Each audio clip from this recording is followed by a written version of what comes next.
Hello दोस्तों, नमस्कार। SM किसी चैनल में मैं आप सभी लोगों का दिल से बहुत बहुत स्वागत करता हूं। दोस्तों, इस वीडियो में हम लोग बात करने वाले बहुत ही एक रेप्यूटेड स्टॉक से रिलेटेड, जो कि लगभग चल रहा था 550 के आसपास या फिर उसके भी ऊपर, एंड वहां से अभी हम लोग को लगभग मिल रहा है अप्रॉक्सीमेटली 80 रुपये पे। तो क्या ऐसे स्टॉक में हम लोगों ने निवेश करना चाहिए? स्टॉक नाम के लिए बहुत बड़ा है, बहुत ही अच्छा है, बट बिजनेस मॉडल को देखने के बाद क्या इस स्टॉक को इस लेवल पे खरीदना ठीक रहेगा? अगर हमारे पास ऑलरेडी ये स्टॉक है तो क्या हम लोगों ने इसमें से एग्जिट होना चाहिए या फिर होल्ड करना चाहिए? फ्रेश अगर एंट्री करनी है तो कौन से लेवल पे करनी चाहिए? ऐसे बहुत सारे सवाल आ चुके हैं। तो चलिए दोस्तों, वो कौन सा स्टॉक है एंड आगे क्या करना चाहिए उससे रिलेटेड बात ज़रूर करेंगे, बट उससे पहले एक बहुत ही इंपॉर्टेंट अनाउंसमेंट मैं आपके सामने करना चाहूँगा, जो कि है इस वीडियो से रिलेटेड। आप लोग देख सकते हो कल मेरा जो दूसरा चैनल है स्टॉक मार्केट का क्लासेस करके, अगर आपको नहीं पता कौन सा चैनल है, ऊपर आई बटन पे क्लिक करके आप उस चैनल को सब्सक्राइब करके रख लेना एंड नोटिफिकेशन का भी बेल क्लिक करके रख लेना, क्योंकि कल एक बहुत ही इंपॉर्टेंट वीडियो 10:30 बजे आने वाला है। सो आप लोग पढ़ सकते हो कि ऐसे 6 कंपनीज है जो कि मैं आपके सामने दिखाने वाला हूँ, जो कि बहुत ही अच्छे खासे रिटर्न आपको दे सकते हैं। आप चाहो तो लगा सकते हो पैसा या फिर इग्नोर भी कर सकते हो, बट जो पैटर्न मैं आपको सिखाने वाला हूँ कि स्टॉक्स कैसे ढूंढे जाते हैं, वो ज़रूर आप लोग उस वीडियो में सीख सकते हो, जो कि एक बहुत ही इंपॉर्टेंट वीडियो होने वाला है। तो ज़रूर उस वीडियो को स्किप मत कर देना। कल 10:30 बजे सुबह आप लोगों को देखने को ये वाला वीडियो मिलने वाला है। तो चलिए दोस्तों, हम लोग आ चुके हैं हमारे नॉर्मल स्क्रीन के ऊपर एंड इस वीडियो को कंटिन्यू फर्दर कर लेते हैं। तो मैं बात कर रहा हूँ यहाँ पे बहुत बड़ा दिग्गज स्टॉक, जो कि है टाटा ग्रुप से जुड़ा हुआ, एंड उसका नाम है टाटा मोटर्स। यस दोस्तों, टाटा मोटर्स कंपनी बहुत बड़ी है, कोई डाउट नहीं है, बट आप सभी लोगों को पता है कि एक्सटर्नल इश्यूज भी रहते हैं। आपका बिजनेस कितना भी अच्छा क्यों ना कुछ ऐसी चीज़ें होती रहती है जो कि कंपनीज के हाथ में नहीं रहती है, एंड उसके बाद कंपनीज यहाँ पे पिटते हुए देखने को मिल रही है। अप्रॉक्सीमेटली जैसे मैंने कहा कि 80 रुपये के आसपास ये स्टॉक चल रहा है, एंड अगर मैं आपको इसका चार्ट पैटर्न दिखा दूँ 5 साल का, तो लगभग 500 भी नहीं, 600 रुपये के आसपास ये स्टॉक चलता था। आप लोग यहाँ पे देख सकते हो 600 के आसपास, नियर बाई 600 ये स्टॉक हम लोगों को ट्रेड करते हुए देखने को मिल रहा था। बट उसके बाद लगातार आप देख सकते हैं कैसी स्लाइड यहाँ पे नीचे जा रही है, एंड आज ये स्टॉक हम लोगों को 80 रुपये पे देखने को मिल रहा है। सो दोस्तों, जो हमेशा मैं आप लोगों को सिखाता हूँ, जो स्टॉक टॉप से इतना गिरा है उसका परसेंटेज कितना है, तो अप्रॉक्सीमेटली 85% से भी ज़्यादा का गिरावट ये स्टॉक ने अपने ऑल टाइम हाई से यहाँ पे दिखाया हुआ है। सो एक बहुत ही बड़ी चिंता का विषय है। सो यही बहुत सारे लोग पूछ रहे थे कि क्या इसमें निवेश करना चाहिए, तो इसी का आंसर मैं आप लोगों को यहाँ पे देने के लिए आया हूँ। क्योंकि टाटा मोटर से रिलेटेड कुछ हम लोगों को अच्छी खासी न्यूज़ भी थोड़ी बहुत सुनने को आ रही है, जो कि मैं आप लोगों को दिखाना चाहूँगा। टाटा मोटर्स की न्यूज़ आज ही के दिन की है, 3 आवर्स अगो। आप लोग देख सकते हैं the Tata motor plan to raise ₹1000 crore by the NCDs. So इसका लेटर भी मैं आप लोगों को ऑफिशियली वेबसाइट के ऊपर दिखा।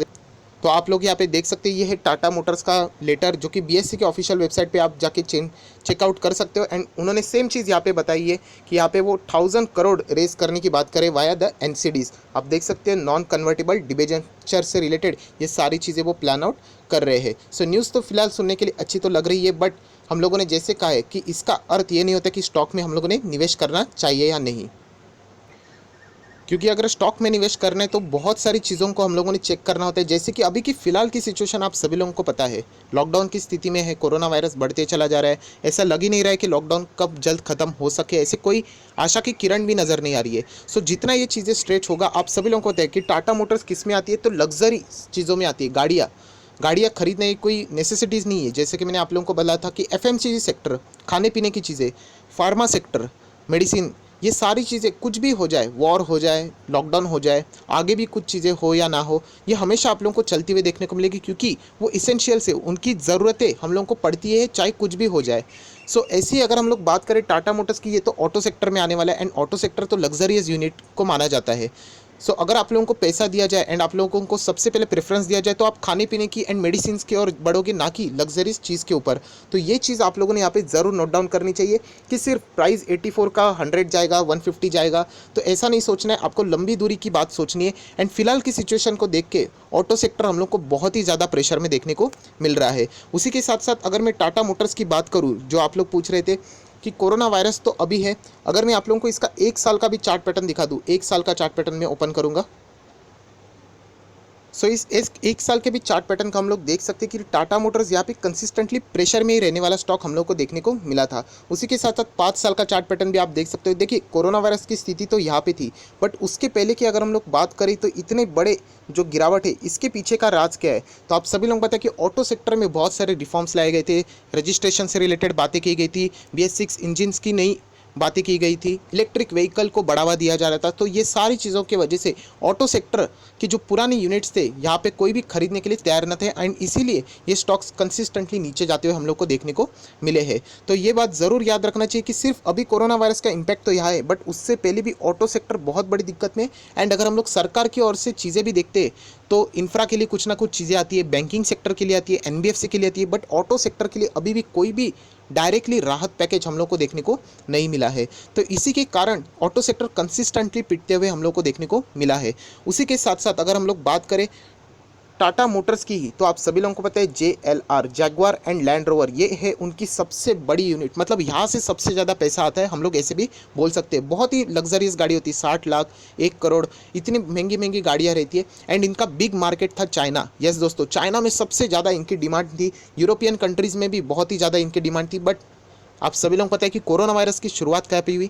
चाइना में। सो जैसे ही ये चीज़ें स्टार्ट हुई चाइना में, आप सभी लोगों को पता है इनकी सेल्स 85% तक हम लोग को डाउन देखने को मिली, 85% तक। आप लोग यहाँ पे देख सकते हो, ये देखिए, Jaguar and Land Rover hit by the 85% sales slump in China due to the corona virus. Company में कोई खराबी नहीं, लग्जरी गाड़ी है, बहुत ज़्यादा डिमांड है, बट क्या करें, अगर कोरोना वायरस जैसी चीज़ें आती है तो उनको रोकने के लिए लॉकडाउन करना पड़ेगा। लॉकडाउन की वजह से सेल्स रुक गए, 85% तक का डैमेज इस कंपनी को झेलना पड़ा है। एंड यहाँ पे आप लोग और भी फर्दर यहाँ पे चेकआउट कर सकते हो, जो कि लेटेस्ट न्यूज़ भी हम लोग को देखने को मिले कि Tata motor is worth nothing without the JLR, and ये CLSA ने बात की हुई है। अगर हम लोग टाटा मोटर्स देखते तो अगर आपको लगता है कि बाकी के यूनिट्स, ट्रक्स या फिर 4 व्हीकल्स की जो गाड़ियां है वो अगर ज़्यादा कमा के देती तो इतना नहीं जितना JLR यहाँ पे कमा के देती है। तो बहुत सारे एनालिसिस ने भी ये कहा है कि जैगवार एंड लैंड रोवर अगर खतरे में आ जाते सो टाटा मोटर्स का प्रॉफिट में आना बहुत ही ज़्यादा मुश्किल हो सकता है। तो ये सारी चीज़ें आप लोगों ने नोट डाउन करनी चाहिए कि ऐसा नहीं कि सिर्फ स्टॉक 550 का है, 600 का है, उसके गिरावट के पीछे की वजह क्या है वो भी तो हम लोगों ने चेक करनी चाहिए। जैसे कि मैं आप लोगों को एक बहुत सिंपल एग्जांपल देता हूँ, आईफोन। नॉर्मल आईफोन की अभी प्राइस चल रही है 1,20,000 1 लाख पकड़ लीजिए, एंड वही आईफोन अगर मैं आपको 10,000 में देने जाता हूँ, आपके दिमाग में सबसे पहले डाउट आएगा कि इतनी महंगी चीज़ आप मुझे 10,000 में क्यों दे रहे हो। तो उसके पीछे की वजह आप सर्च करने जाओगे ना, क्या चोरी का है, कोई डैमेज तो नहीं है, कोई प्रॉब्लम तो नहीं है, कोई फट तो नहीं जाएगा। तो ऐसे ही अगर आप शेयर खरीदने जाते हो, 600-500 का शेयर अभी 80 में मिल रहा है, तो वो इतना सस्ता क्यों मिल रहा है, उसके पीछे की वजह देखो। अगर जेन्युइन वजह रहेगी नॉर्मल कि सारे शेयर्स नीचे है तो कोई प्रॉब्लम नहीं है, बट अगर इंटरनल इश्यूज़ है, बहुत कुछ सेल्स में दिक्कतें आ रही, तो ऐसे स्टॉक से आप लोगों ने दूर रहना चाहिए, जो कि फिलहाल हम लोग को यहाँ पे देखने को ज़रूर मिल रहा है। एंड उसी के साथ साथ एक इंपॉर्टेंट बात, जैसे कि बहुत सारे लोगों को एक गलत फहमियाँ होती है कि बड़ा ब्रांड है मतलब अच्छी ही कंपनी रहेगी। देखिए, टाटा ब्रांड बहुत बड़ा है, टाटा नमक बहुत अच्छा है, TCS टाटा कंसल्टेंसी सर्विसेज बहुत बड़ी कंपनी, बट इसका अर्थ ये नहीं कि हर एक टाटा का जो बिजनेस है उसमें आप पैसा लगाओगे तो आप प्रॉफिट ही कमा पाओगे। टाटा पावर्स की हालत आप देख सकते हो। अगर मैं बेस्ट एग्जांपल बताने जाऊँ कि ब्रांड्स के पीछे भागना, तो आदित्य बिरला कैपिटल, बिरला ग्रुप बहुत बड़ा नाम है, बट आप देख सकते हैं आदित्य बिरला कैपिटल में कितने सारे लोग फंसे हैं। मेरा आज का भी वो वीडियो बहुत पॉपुलर जो मैंने फर्स्ट टाइम अपलोड किया था कि मत इसमें निवेश करना सिर्फ नाम सुन के, आज भी लोग वहाँ पे फंसे हुए। तो ऐसा नहीं कि बड़ा नाम सुन लिया तो उसमें निवेश करें। अगर मैं बात करूँ वोडाफोन आइडिया, आइडिया किसकी कंपनी है? बिरला ग्रुप की कंपनी है, उसकी हालत देख लेना। तो ऐसा नहीं कि डायरेक्टली निवेश करना कि टाटा ग्रुप है मतलब अच्छा ही होगा। तो ये आप लोगों ने लॉजिक को फॉलो करना चाहिए। ये सारी चीज़ें गिरावट के पीछे की वजह क्या है कि बहुत सारी दिक्कतें। एंड सबसे बड़ा सवाल कि अभी लॉकडाउन फॉर एन एग्जांपल हट जाता है, जो कि बहुत ही मुश्किल लग रहा है, बट हट जाता है, क्या आप डायरेक्टली जाके गाड़ी के शोरूम में ही घुस जाओगे कि मुझे गाड़ी ही खरीदना है? तो ऐसा नहीं। बहुत सारे लोग अभी क्या करने वाले, पैसे को बचा के इस्तेमाल करने वाले, संभल के, क्योंकि आगे क्या आने वाला है, रिसेशन तो ऑलमोस्ट बोलने के लिए आ ही चुका है, आप सभी लोगों को पता है। एक्चुअल में हकीकत वो जब लॉकडाउन हट जाएगा तब समझेगा कि कितने लोगों की जॉब रही एंड हटी है। तो ये सारी चीज़ों के बाद अगर किसी का जॉब चला जाता है, वो क्या टाटा मोटर्स या फिर किसी भी गाड़ी को खरीदेगा क्या?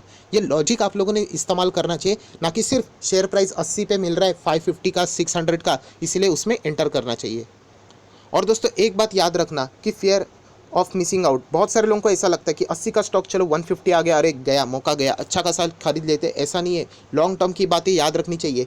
ऐसा बहुत बार हो चुका है कि टाटा मोटर्स बहुत हाई लेवल पे गया, 200 लेवल पे, एंड वापस 102 डिजिट पे आ चुका है। सो मेरा ओवरऑल कंक्लूजन बताने का यही है दोस्तों कि कंपनी के फाइनेंशियल्स भी अगर आप देखोगे तो इतने ज़्यादा इंप्रेसिव है ही नहीं। हम लोग को यहाँ पे यूजुअली रेवेन्यू भी डिक्लाइन ही होते हुए देखने को मिल रहा है। एंड ऑटो सेक्टर आप सभी लोगों को पता है कि किस दिक्कतों के साथ जा रहा है, कोई भी राहत पैकेज ऑटो सेक्टर के लिए स्पेसिफिकली देखने को नहीं मिल रहा है। आगे भी बहुत सारी दिक्कतें हो सकती है। एंड उसी के साथ साथ अगर मैं बात करूँ टाटा मोटर्स की बैलेंस शीट, उसको भी एक बार चेक कर लेना कि अगर रिजर्व्स तो बहुत बढ़िया है कंपनी के पास, कोई डाउट नहीं, 21,000 करोड़ के रिजर्व्स है, बट कंपनी का कर्जा भी देख लेना, लगभग 16,000 का कर्जा अभी 17,500 करोड़ का हो चुका है। सो जितना कर्जा बढ़ेगा उतना भी कंपनी के ऊपर खतरा भी बढ़ता ही चला जाएगा। सो ऐसे बिजनेस में अगर आप लोग पैसा अभी के सिचुएशन में लगाने जाओगे तो मुझे ऐसा लगता है कि आप लोग बहुत ही रिस्की पैटर्न को यहाँ पे फॉलो करने जा रहे हो, जिसका खामियाजा आप लोगों को फ्यूचर में भुगताने के लिए पड़ सकता है।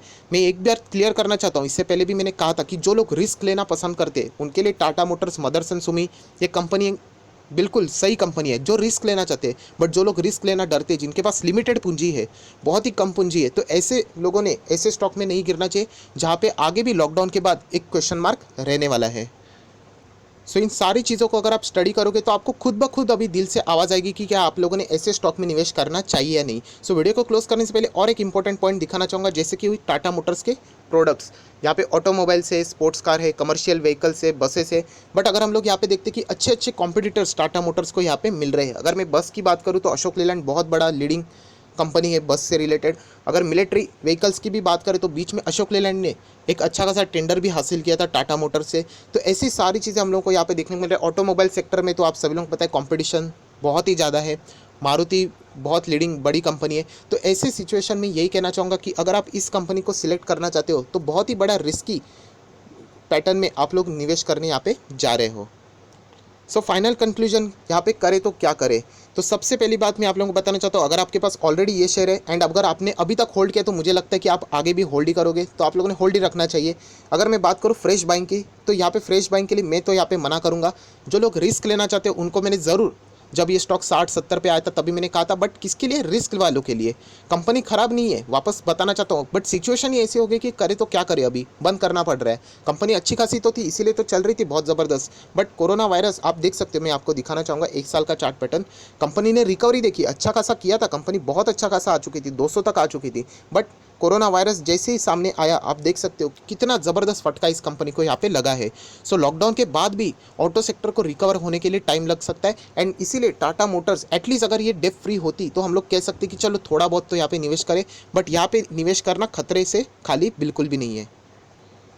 सो मैं यही कहना चाहूँगा कि फ्रेश बाइंग भी आप लोगों ने यहाँ पे नहीं करना चाहिए। मैं वापस कह रहा हूँ लॉन्ग टर्म की, अगर ये स्टॉक 120-150 तक जाता है इसमें कोई बड़ी बात नहीं है, बट अगर आपका नज़रिया लंबा है तो ये स्टॉक आपके लिए अभी तक फिलहाल अच्छा खासा नहीं है। जब लॉकडाउन हट जाएगा हम लोग को देखना पड़ेगा इनके रिजल्ट क्या है। जैसे कि आप सभी लोगों को पता है लास्ट मंथ तो कोई भी यूनिट सेल्स नहीं हुई है, एंड अगर ये लॉकडाउन ऐसे ही बढ़ता रहा तो आगे भी जाके Q1 के रिजल्ट आएंगे तो आप सोच सकते हो कि कितनी बड़ी गिरावट आ सकती है। तो थोड़ा सा संभाल कर रहना, क्योंकि ऑपरेटर्स क्या करते हैं, स्टॉक को भगा के ऊपर लेके जाते हैं एंड वो फंस गए होते तो वहाँ से एग्जिट हो जाएंगे, एंड जैसे ही उनका माल बिक जाएगा वो स्टॉक को ज़ोरदार गिरा देंगे एंड आप लोग यहाँ पे हाई लेवल पे अटक जाओगे। सो याद रखना, इस स्टॉक में अभी निवेश करना ये बिल्कुल भी सेफ़ नहीं है, ऐसा मुझे लगता है। आप चाहो तो निवेश कर सकते हो। अगर मुझे रिस्क लेना है, मैं बहुत ही रिस्की खिलाड़ी हूँ, तो आप अपना डिसीजन ले सकते हो, जो कि मैंने ऑलरेडी आपको बता चुका हूँ। बट एक नॉर्मल निवेशक के लिए ऐसे स्टॉक में निवेश करना एक बहुत ही डेंजरस हो सकता है। सो आई होप, आशा करता हूँ दोस्तों ये वीडियो अगर आपको अच्छा लगा होगा तो प्लीज़ इस वीडियो को लाइक कर देना एंड दोस्तों के साथ शेयर करना भी मत भूलना। So that's it, thank you very much, we will be meeting in our next video. तब तक के लिए बाय बाय।